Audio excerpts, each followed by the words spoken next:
Hello, everyone. My name is Jeremy, creator and co-host of the Star Trek Wars podcast. Joining me tonight is my co-host and co-life partner, Chelsea. Hello, Chelsea. Hello, friend. Welcome to Star Trek Wars, your official bootleg Star Trek podcast. The episode we're reviewing tonight will be rated on a scale from 1 to 10 by us, the co-hosts, and you guys in the Star Trek Wars Council that left a rating on our Facebook page. If you wish to join the council and have your vote counted for next week's episode, head over to our page. You can find us by searching for Star Trek Wars. The council should pop up right at the top. There you can rate the episode yourself and can also leave a comment that'll be potentially read on air. It's a great community. We're all on there, very active and love talking Trek with you. Chelsea, are you ready to light this medieval candle? I am. Then let's get started.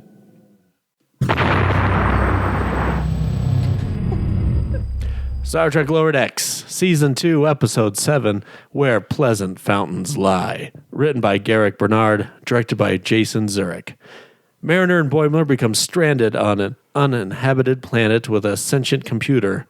On the Cerritos, Lieutenant Commander Billings must prove his abilities to an old adversary. All right, Chelsea, what are your general thoughts this week before we dive into the episode? I loved everything about this episode. Oh, nice. In my opinion, I think this might be the best Lower Decks episode we've seen so far in both season 1 and 2. So just of all time. Yeah, I really liked it. Whoa. Quick question. Is it Billings or Billups? Because if it's Billings, I have to update a lot of my notes in the next, 15 seconds. It's Billups. Good. Okay. You did it. Very good. What did you think?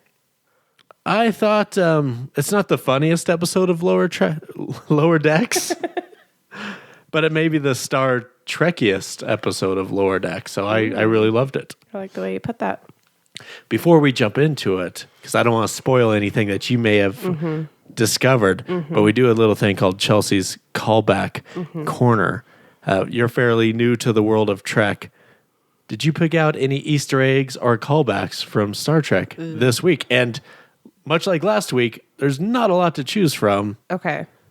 I have Chelsea's Callback Corner.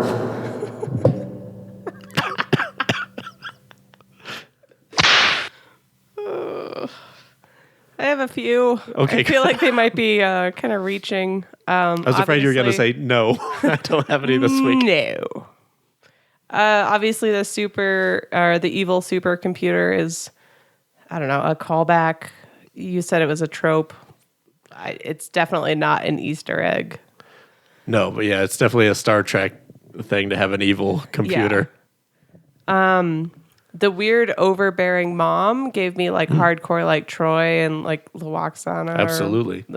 Except for she wasn't just trying to get Deanna to just stop being a space virgin. No, but it's not that far off. No. Than those storylines. That's true. There was a mention of Data's head. Yes. Did you?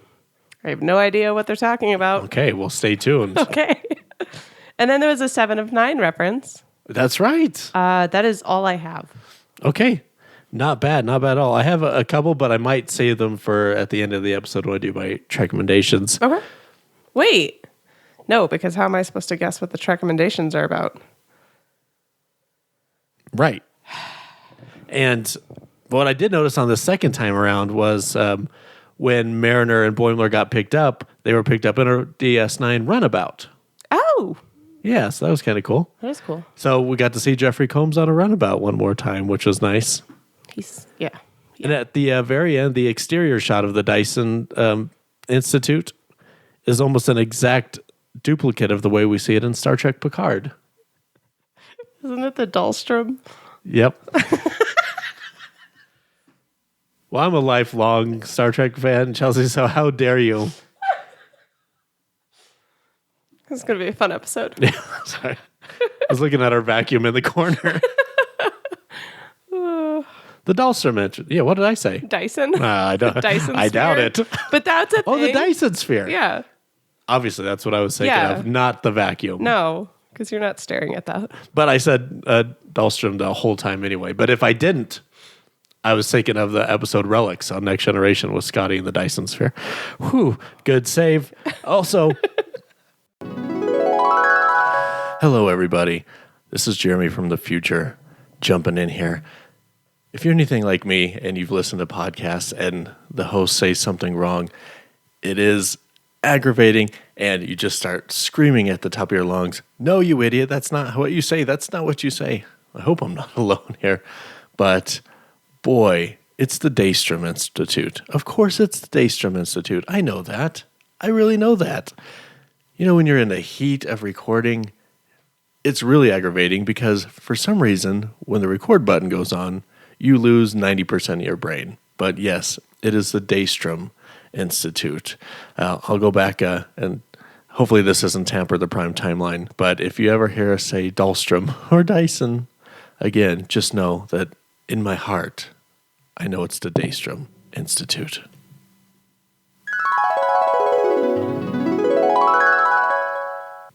I have another segment because there's a lot of Star Trek in this episode, and the episode title is so Star Trek because it's Shakespeare. That's a great Star Trek reference.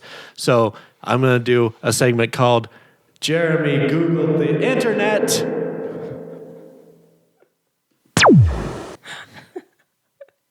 Because I wanted to know what that episode title meant. Yeah. And, well, it's very good because it does fit in with this episode quite well. It's a bit juicy, Chelsea. Ooh, okay.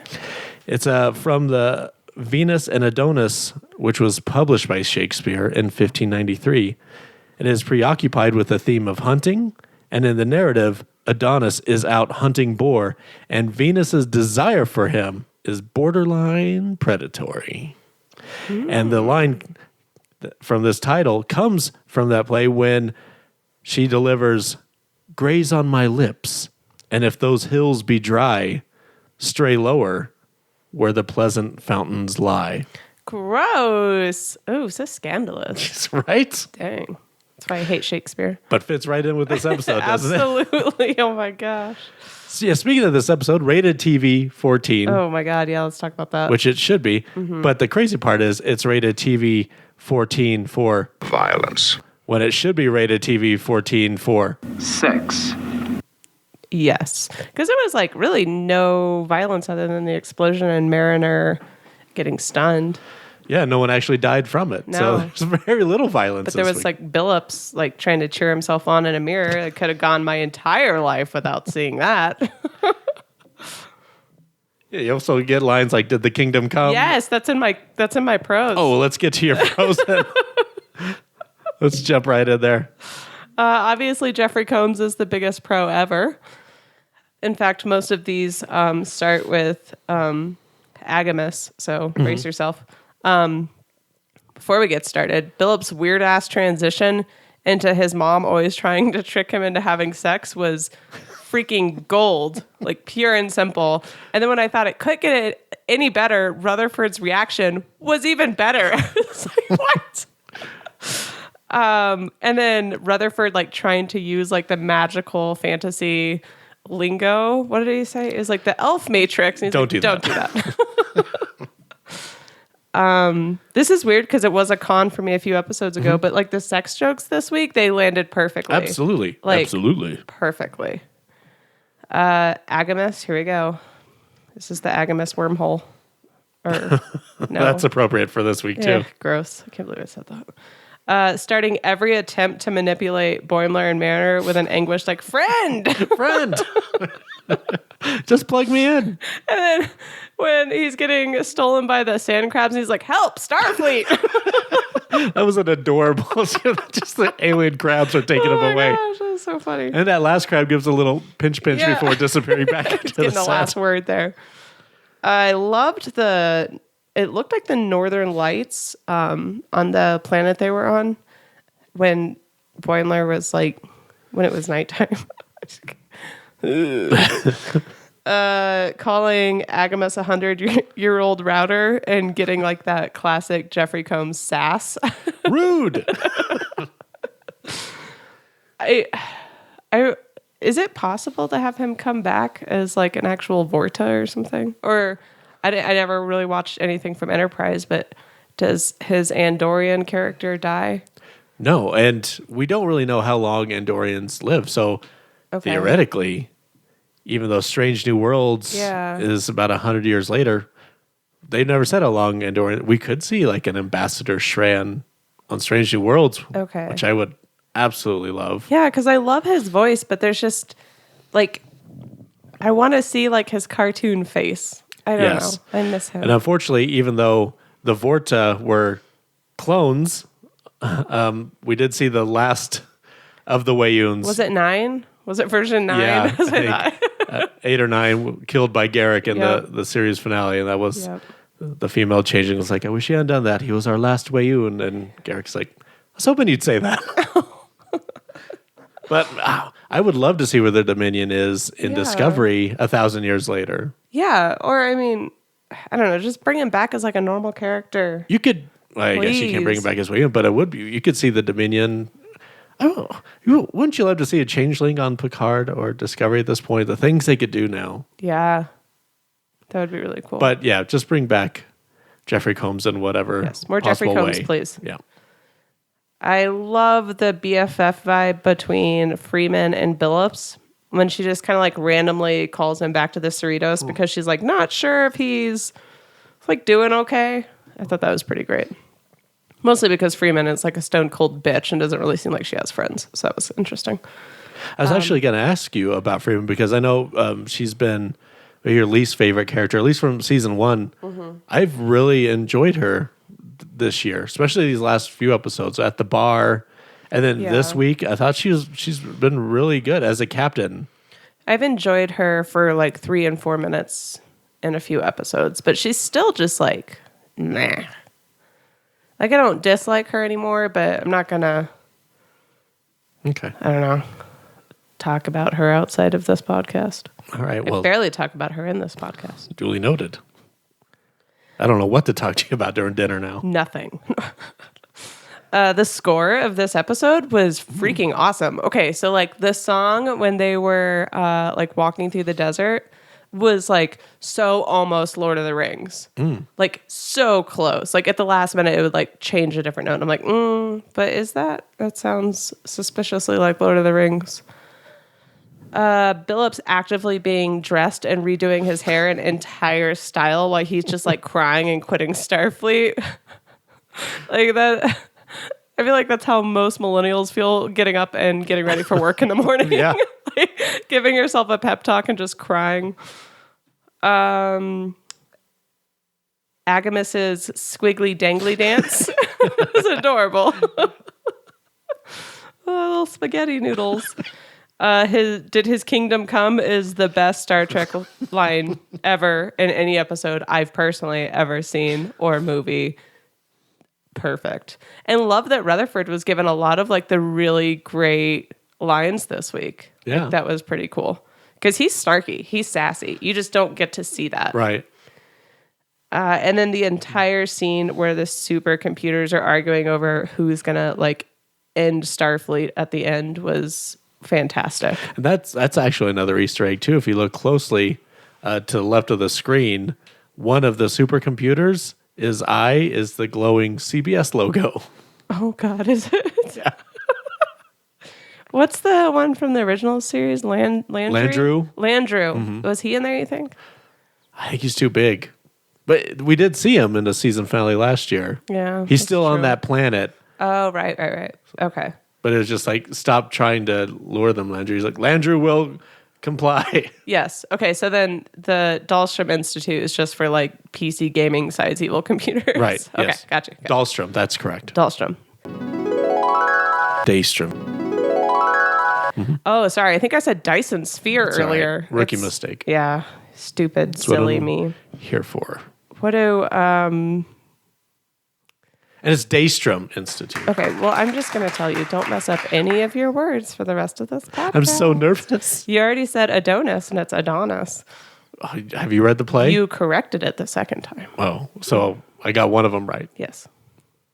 So what did you have for prose? Well, let me choose my words carefully. Don't screw up. I did like the sex jokes, and that was one of our biggest complaints from. Here's another one that I butchered when we did it. The Mugato. It's not Mugatu. It's Mugato. It's whatever you want it to be. Gamato, and yeah, that didn't work at all. But I thought all the sex jokes worked in this one. So Yeah. it's just a way. I don't know what it is that was different, but it worked really good here. Like usually I'm for it. It didn't work with that one, and it all worked here. Yeah. Including my other favorite line that makes no sense. You can run your full diagnostic along my bottoms up. Yeah.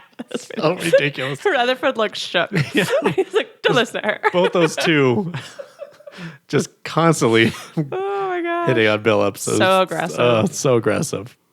Well, it hurt. Oh, sweet, innocent Billups. And I mentioned in my just what I thought real quick, and this is the Star Trekiest, I think, episode we've gotten for both storylines, because you have one storyline, you get an evil computer and a shuttle accident. That happens a lot. And on the other, you have an overbearing parent of someone on the senior staff trying to get their kid laid, which also happens more than it should. So Yeah. I think essentially Lower Decks now has their own Luaxana Troy, who in half of her episodes, she tried to get her daughter to land a man. And in the other half, she tried to get herself one. So Hell yeah, she did. What was it, Picard and Odo or something? yeah. Yeah. I wouldn't be surprised if Billups' mom returned in season 3 to try and get Ransom to mate with her, as per some Ponfar type Renaissance festival tradition to keep her throne or something. He would do it. Yeah. Oh, for sure. He would get it. Or it could be like Rutherford, and then, Tindy's going to be like, Yeah, I don't think Rutherford would do that. He's too morally sound. unless Billups asks him so his mother can keep the throne. I still think Tendi would be more important to him. Oh, yeah. I really love how Boimler has grown as a character. I almost screwed that up. If this plot happened last season, Boimler would have been actually tricked almost immediately, and it would have been Mariner saving the day. Mm-hmm. So he's come a long way, and it makes Mariner happy too, which means she's come a long way too. Like, she wasn't upset. She just underestimated him. Yeah. I could have done with maybe like one more like tie-in loose end at the end with her apologizing for that. And also maybe to Ransom for not actually going to Boimler and clarifying that he didn't want to be on the mission before just canceling him. But I could also chalk that up to him still knowing that Mariner is his captain's daughter. So maybe there's some remnants of that. He's just like taking her word for things. But so there could have been a little bit there. But I don't really have cons, so I just kind of threw that in there. I have one con based on what you just said. Okay. And that is like Mariner has come a long way, but she is really jealous and insecure. And we see that a lot in this episode. Yeah. Like, she can't stand to hear him talk about the Titan and this cool stuff and these opportunities he got to do because she wasn't included. True. And like, that's just like, I don't like that side of any human, especially like Mariner, because she's great. Like, she has so much to offer, but that like possessive, jealous, weird, stocky, like girlfriend vibe is not a good look for her. No, they're certainly hitting home with that a lot too. So I think that's definitely part of her backstory that will continue to kind of to chip at. Yeah. I do like that she called studying abroad, just being on the Titan. Yes, of course, Jeffrey Combs is so amazing. He brings a lot to the role. It's just a testament to his skills that even though he's played, I don't know, a dozen other Star Trek characters, he still makes each one sound completely unique than the others. And being like Deep Space Nine is not only my favorite Star Trek show, it might be my favorite show of all time. And he plays, everybody loves Shran, which he is great as Shran on Enterprise, but the character of Wei-Yun is one of my all-time favorite characters ever. And I love him so much that when we first got like the AOL and stuff, and the first time you had to get like the first email I ever got, I had Wei-Yun in the name of it. What was it?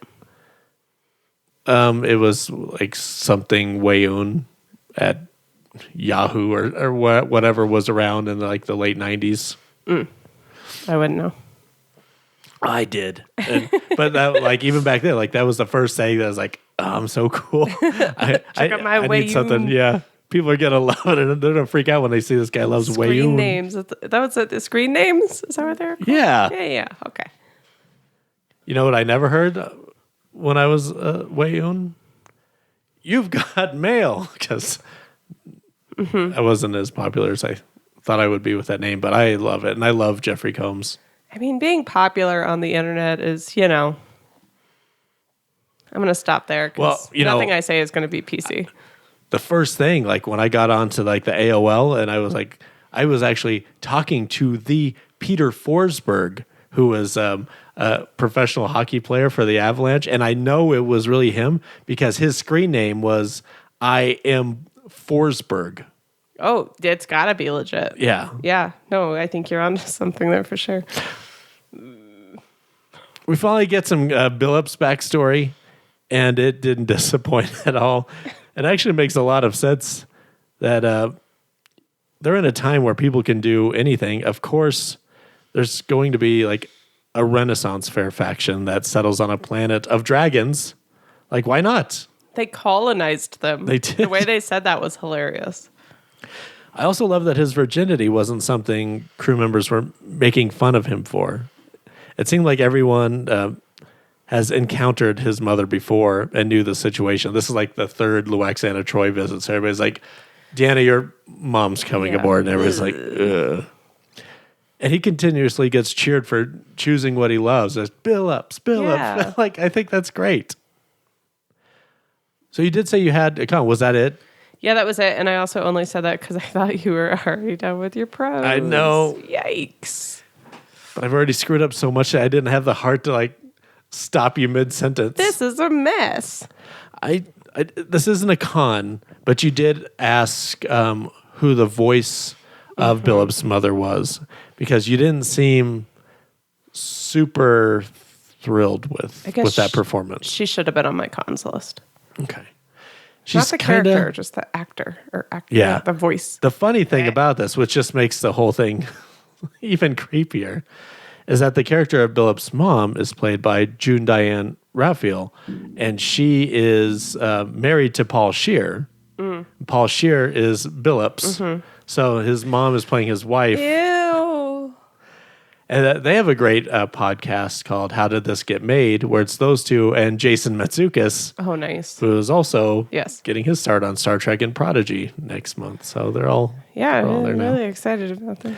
Yeah, I agree. I didn't love the performance. It seemed a little like too fake, but also is that the Renaissance fair type of like thespian? Is that what they're trying to go with, do you think? Or is it just like not great?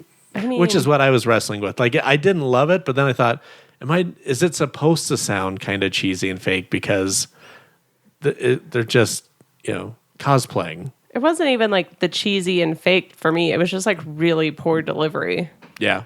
Like, it sounds like somebody handed me a script and said, hey, Chelsea, you're going to be on Lower Decks voicing this character. And I'd never done it before. Okay. So. Yeah, that's kind of what I'm leaning towards here. So that would be my only con. Although I do hope we see her more. I just hope it's a little better. All right, let's get into my 3 Trekcommendations.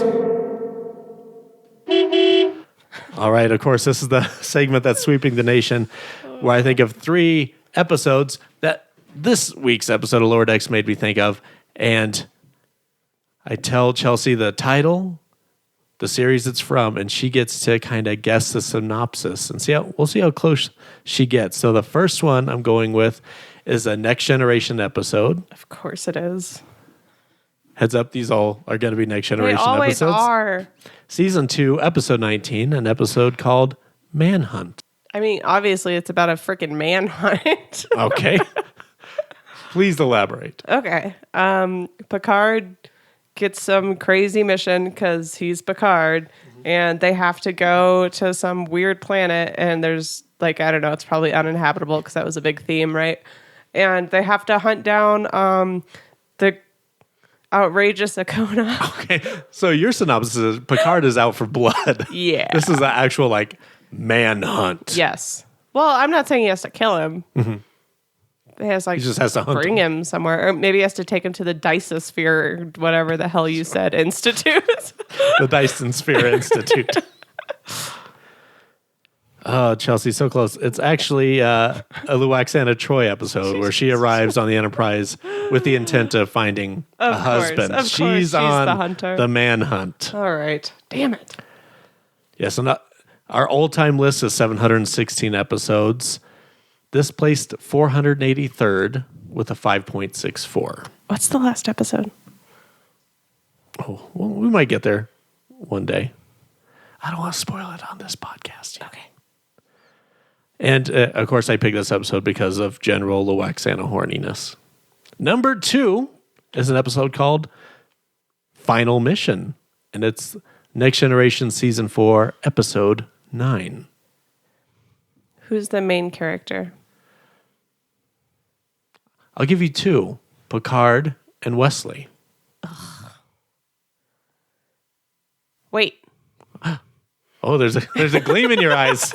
Is this the one where Wesley and Tom Paris were doing stupid shit and Picard had to go like save him after they killed one of their classmates being irresponsible? No, that's a really good episode. Okay. Wait, I think I saw this one. But I don't remember anything from it except for a really awkward exchange between Wesley and Picard on a runabout.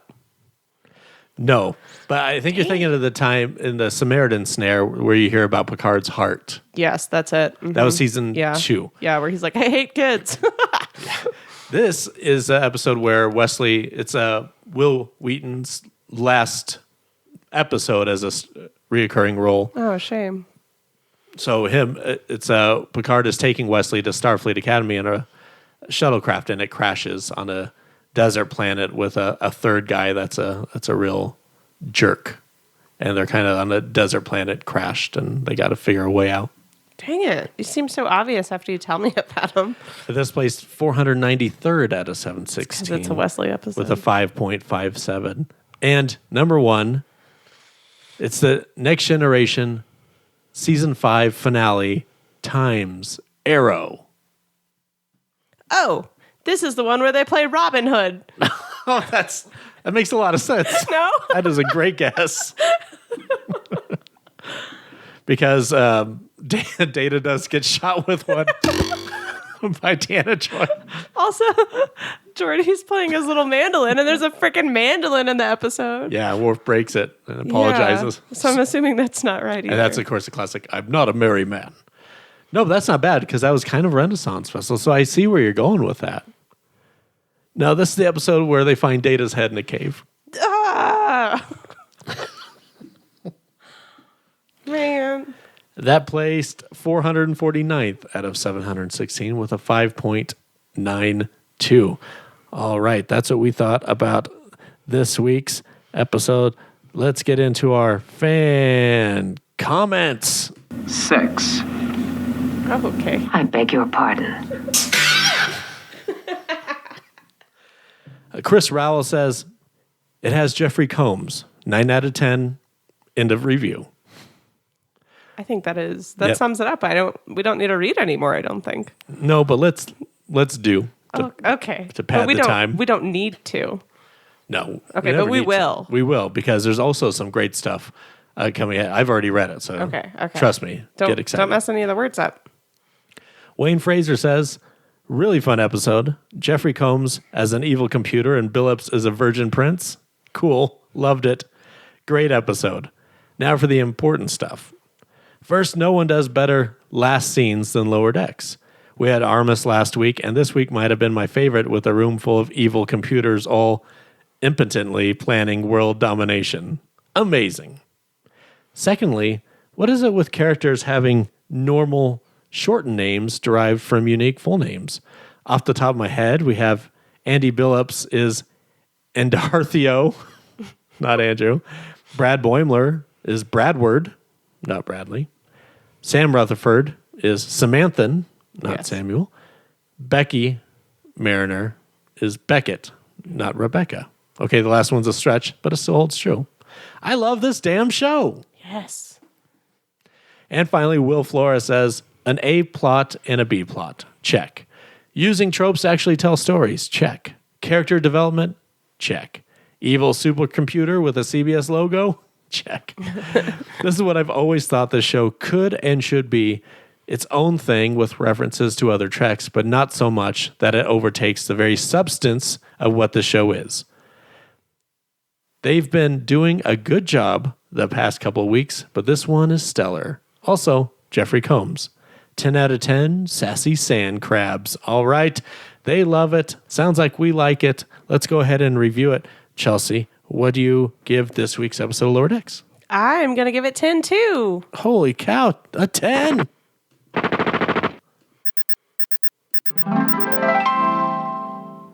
That is awesome. 10 space virgins. Ooh. I'm going to give it a 9. 9 characters played by Jeffrey Combs that I absolutely adore. All right. So, how did Lower Decks do this week? Well, let's tabulate up our evil computer and find the score.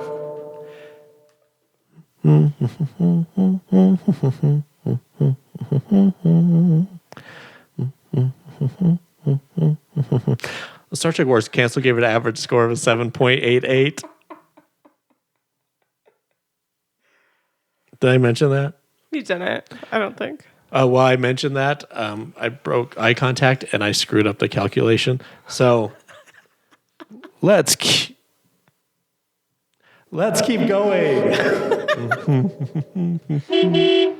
You should have just recorded the friend from Friends, the episode and played it on a loop. friends listening, please don't turn off. Please, friends, we're almost to the end. Just let me plug in. Holy cow! Let me bring up our all-time list here and take a look at this final score, Ooh, what is it? because we got a good one here. All right, the average final score for this week's episode comes to us with an 8.96, Dang. which is huge. That is only losing out to the season finale of last year. So that makes this the second biggest episode Nice. of all time. Very good. Great job, Lower Decks. And that'll do it for this week. Star Trek Wars is available on Apple Podcasts, iHeartRadio, Stitcher, and anywhere else fine podcasts are heard. You can also find us on Twitter at the Star Trek Wars. And if you want any of our merchandise, head over to redbubble.com or follow the link attached to this episode. Make sure to give our main podcast a listen, as we have already covered every single episode of Star Trek ever released and are currently running through all the Trek movies. We just released our review of Insurrection, and Nemesis is right around the corner. Chelsea, always a pleasure. Thanks for doing this with me. Thanks for inviting me. You're very welcome. And we will be back next week for episode 8 of Lower Decks. We'll see you next time, friends. Friends? Friends.